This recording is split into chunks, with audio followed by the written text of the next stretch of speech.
رسوله الكريم أما بعد عن عمر بن الخطاب رضي الله عنه قال قال رسول الله صلى الله عليه وسلم إنما الأعمال بالنيات وإنما لامرئ ما نوى فمن كانت هجرته إلى الله ورسوله فهجرته إلى الله ورسوله ومن كانت هجرته إلى دنيا يصيبها أو امرأة يتزوجها فهجرتها إلى ما هاجر إليه متفق علیہ۔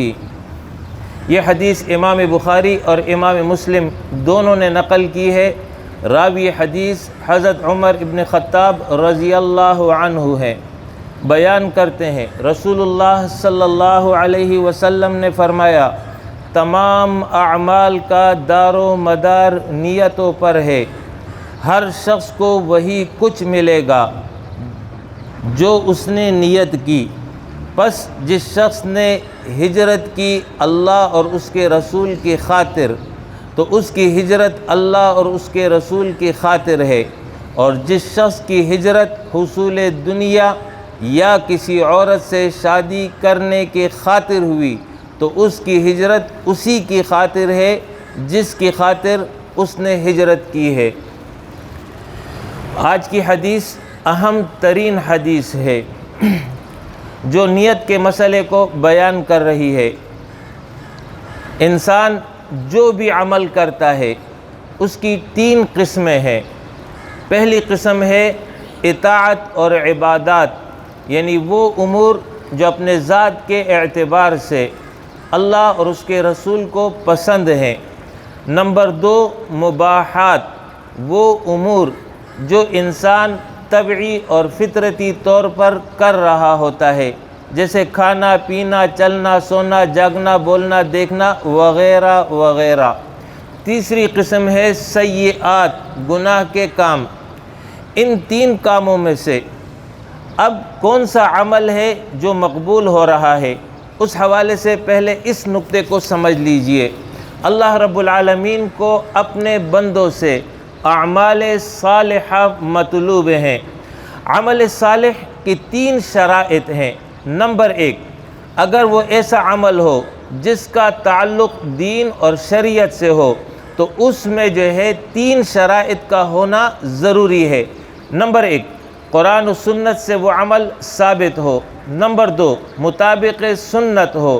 نمبر تین، اخلاص نیت ہو، یعنی وہ عمل ایسا ہو کہ جو اللہ اور اس کے رسول کے نزدیک مطلوب ہے، جیسے نماز، روزہ، زکوٰۃ، ذکر، تلاوت، تسبیح، انفاق وغیرہ وغیرہ۔ یہ تمام امور جو ہیں ان کو امور اطاعت کہتے ہیں، امور عبادات کہتے ہیں۔ تو اس میں پہلی شرط تو یہ ہے کہ یہ قرآن و سنت سے ثابت ہو، یعنی ایسا عمل اگر کوئی شخص کرے گا کہ اس کو وہ اطاعت کا درجہ دے رہا ہے، عبادت کا درجہ دے رہا ہے، تو اس کے لیے اول شرط یہ ہے کہ وہ عمل قرآن اور سنت سے ثابت ہو۔ اگر قرآن و سنت سے ثابت نہیں ہے تو وہ عمل اطاعت اور عبادت میں شمار نہیں ہوگا۔ دوسرا یہ ہے کہ وہ عمل قرآن و سنت سے ثابت ہے تو اس کے ساتھ ساتھ اب دوسری شرط یہ ہے کہ اس کو نبی اکرم صلی اللہ علیہ وسلم کے طریقے کے مطابق ادا کیا گیا ہو۔ مثلا ابھی ہم نے فجر کی نماز 2 رکعت پڑھی ہے، تو فجر کی نماز قرآن و حدیث سے ثابت۔ اب یہ پیغمبر کا طریقہ تھا کہ فجر کی نماز 2 رکعت ادا ہوگی۔ اب اگر کوئی 3 رکعت 4 رکعت پڑھے گا تو یہ پیغمبر علیہ السلام کے طریقے کے مطابق نہیں ہوا، جب نہیں ہوا تو مقبول نہیں ہوگا۔ تو دوسری شرط یہ ہے کہ پیغمبر کے طریقے کے مطابق ہو، اور تیسری شرط اس میں جو مطلوب ہے وہ یہ کہ اخلاص نیت ہو، یعنی یہ عمل اللہ رب العالمین کی رضا کی خاطر کیا گیا ہو۔ تو جب یہ تین شرطیں ہوں گی یہ عمل صالح قرار پائے گا۔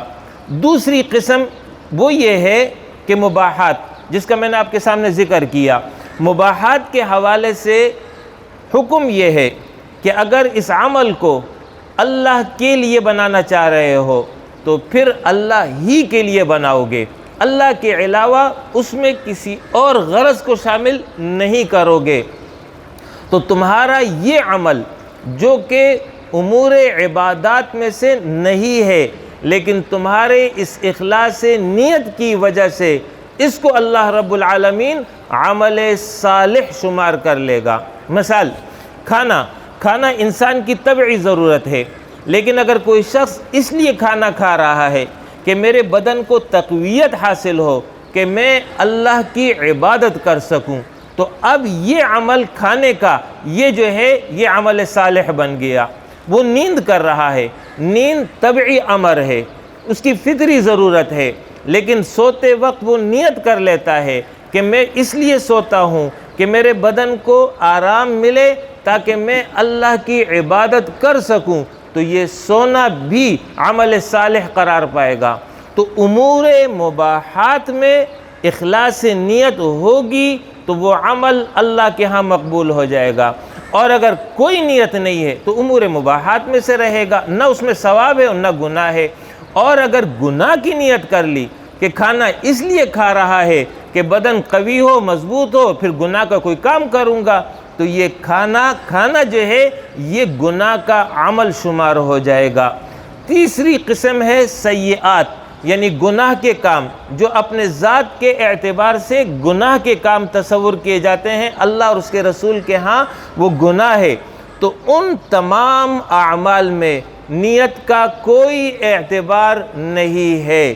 اگر کوئی شخص اس میں اخلاص نیت ہی کیوں نہ کر لے کہ میں مثال کے طور پر ڈاکہ اس لیے ڈالتا ہوں تاکہ میں غریبوں کی مدد کروں، تو یہ نیت بظاہر تو بہت اچھی معلوم ہو رہی ہے، لیکن اس کا عمل اپنے ذات کے اعتبار سے گناہ کا عمل ہے۔ تو گناہ کے عمل میں نیت کا کوئی اعتبار نہیں ہے۔ خلاصہ یہ نکلا، 3 قسم کے اعمال۔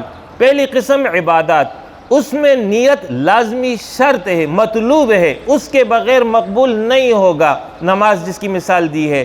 نمبر 2 کہ امور مباحات، آپ نے اچھی نیت کر لی آپ کو ثواب مل جائے گا، نیت نہیں کی نہ ثواب نہ گناہ، اور اگر بری نیت کی تو گناہ ہو جائے گا۔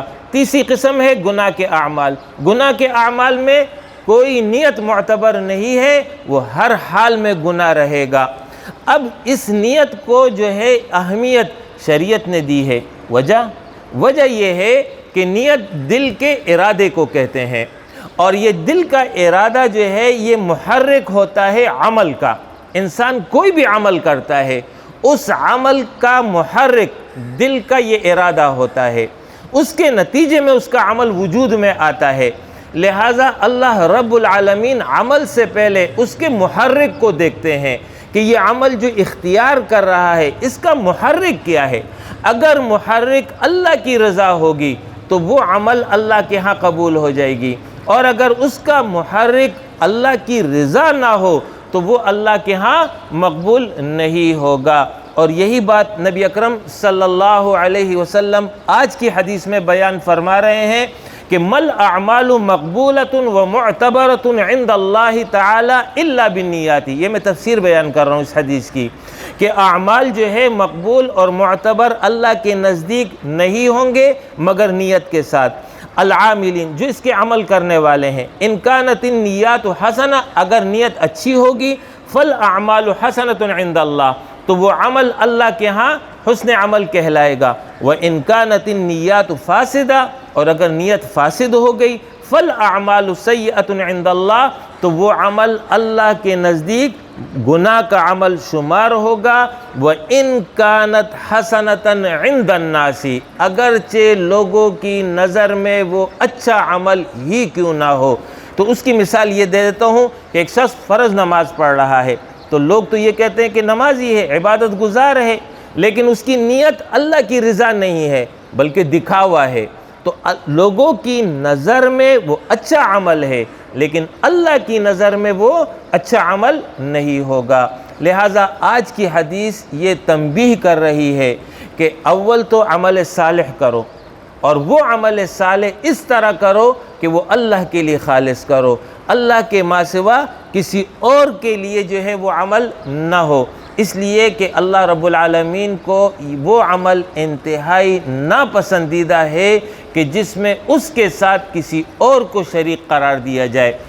آپ صلی اللہ علیہ وسلم سے متعدد صحابہ نے مختلف مواقع پر یہ سوال کیا ہے، کبھی جہاد کے حوالے سے سوال ہوا ہے، کبھی نماز کے حوالے سے سوال ہوا ہے، کبھی کسی اور عمل کے حوالے سے سوال ہوا ہے کہ اللہ کے رسول میں یہ عمل کر رہا ہوں لیکن چاہتا یہ ہوں کہ لوگ میری تعریف کریں۔ فرمایا یہ عمل اللہ کے لیے نہیں ہے، اس کا کوئی اجر نہیں ہے۔ دوسری بات، آپ صلی اللہ علیہ وسلم سے دریافت کیا، اللہ کے رسول میں اللہ کے لیے نماز پڑھتا ہوں، میری اور کوئی غرض نہیں ہے، لیکن کوئی مجھے اس عمل پر دیکھ لیتا ہے تو اور اس عمل پر دیکھنے کی وجہ سے میرے دل کو خوشی محسوس ہوتی ہے کہ کسی نے مجھے اچھی کیفیت میں دیکھا، تو کیا یہ بھی ریا ہے؟ آپ صلی اللہ علیہ وسلم نے اس کا یہ جواب دیا کہ یہ ریا نہیں ہے، بلکہ یہ نقد انعام ہے، نقد بشارت ہے اللہ رب العالمین کی طرف سے کہ اس نے تمہارے اس عمل کو لوگوں کی نظر میں بھی اچھا دکھا دیا، اور اس کی وجہ سے تمہیں دوہرا اجر ملے گا۔ ایک اجر اس کا ملے گا کہ تم نیک عمل خفیہ طور پر کر رہے تھے، اور دوسرا اجر اس وجہ سے ملے گا کہ وہ عمل آگے جا کر کے علانیہ ہو گیا، لوگوں کے سامنے وہ نظر آ گیا۔ تو یہاں پر رسول اللہ صلی اللہ علیہ وسلم نے پہلی قسم کو مسترد کر دیا، دوسری قسم کو مقبول قرار دیا۔ پہلی قسم کو مسترد اس لیے کیا کہ وہاں پر نیت میں یہ بات شامل تھی کہ میں چاہتا ہوں کہ لوگ میری تعریف کریں، آپ نے فرمایا کہ وہ عمل مردود ہو گیا۔ اور دوسرے عمل کو قبول کر لیا کہ جس میں نیت نہیں تھی کہ کوئی مجھے اچھی حالت میں دیکھے، ہاں دیکھنے کے بعد خوشی محسوس ہو رہی ہے، تو فرمایا یہ اللہ کی طرف سے نقد انعام ہے جو تمہیں دنیا میں حاصل ہو گیا۔ لہٰذا اب جب کہ رمضان شروع ہو گیا ہے اور رمضان میں انشاءاللہ تعالی اللہ کی توفیق سے کثرت اعمال ہوں گے، نمازیں بھی ہوں گی، تراویح بھی ہوگا، تلاوت بھی ہوگی، تسبیحات بھی ہوگا، انفاق بھی ہوگا، اور بہت سارے اعمال ہوں گے۔ لہٰذا آج کی اس حدیث کو ابتدا میں سن لیں اور یاد رکھیں کہ میں اپنے ہر عمل کو خالص اللہ کے لیے کروں گا۔ میں نماز پڑھوں گا تو اللہ کے لیے، تلاوت کروں گا تو اللہ کے لیے، ذکر کروں گا تو اللہ کے لیے۔ اس معاملے میں مجھے لوگوں کی کوئی پرواہ نہیں ہے، لوگ مجھے اچھا کہیں، لوگ مجھے کچھ نہ کہیں، ہاں میں نے اپنے رب کو راضی کرنا ہے۔ اس طریقے سے اپنی نیت کو خالص کریں گے تو تب کہیں جا کے یہ تمام اعمال جو اس مہینے میں صادر ہو رہے ہوں گے وہ اللہ کے ہاں مقبول ہو جائیں گے۔ وآخر دعوانا ان الحمد للہ رب العالمین۔